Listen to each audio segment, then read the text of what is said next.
When was your gut feeling about someone absolutely right? I couldn't shake the weird feeling about my elderly neighbor's new grandson who moved in to help her, and trusting that instinct saved her life savings. Mrs. Patterson was 84, had lived alone in the house next to mine since her husband died 5 years ago. She was sharp as a tack, still drove herself to church and grocery shopping, maintained her garden like a pro. When her grandson Derek moved in last spring, the whole neighborhood thought it was wonderful. Derek seemed like the perfect caregiver. Mid-30s, well-dressed, always helping Mrs. Patterson with groceries and driving her to doctor appointments. He told neighbors he was from her late husband's side of the family and had moved from Oregon to help his aging grandmother. But something felt wrong about how Derek controlled Mrs. Patterson's interactions. He started answering her door, screening her phone calls, and always had polite excuses for why she couldn't visit with neighbors anymore. Grandma's napping, or she's not feeling well today. Mrs. Patterson had mentioned many times over the years that her only grandson lived in California, worked in tech, and visited maybe once a year. She'd show me photos of him. He looked nothing like Derek and was much younger. When I casually asked Derek about his California cousin, he got defensive and said the family had grown apart, which was why he was the only one helping Grandma. Red flag number 2. The situation escalated when I noticed Derek had Mrs. Patterson's mail forwarded to a P.O. box. When I mentioned seeing less of her around the neighborhood, Derek explained she was becoming more confused and needed constant supervision for her safety. But Mrs. Patterson had always been mentally sharp. Just 6 months earlier, she'd helped me solve a complex property line dispute using old survey maps she'd kept organized for decades. One morning in late summer, I saw Derek loading furniture into a large moving truck, while Mrs. Patterson sat on her porch looking dazed and confused. When I walked over to ask if she was moving, Derek quickly intercepted me. "We're just donating some old furniture," he said, guiding Mrs. Patterson inside. "Grandma gets overwhelmed by big decisions, so I handle the household management now." That afternoon, Mrs. Patterson appeared at my kitchen door alone, looking frightened and disoriented. "I don't think Derek is really my grandson," she whispered, glancing nervously over her shoulder. "He has keys to everything and says I gave him permission to handle my finances,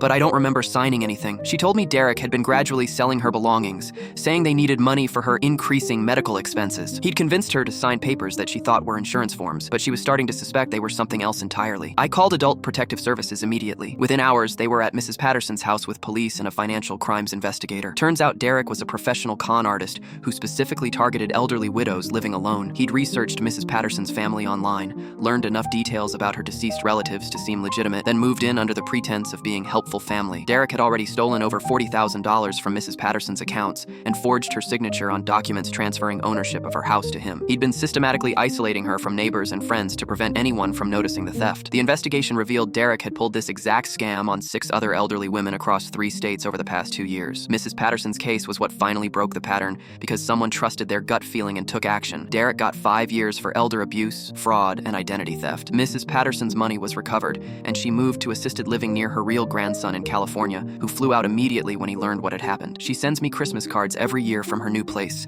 thanking me for listening to my instincts when everyone else thought Derek was a blessing sent from heaven.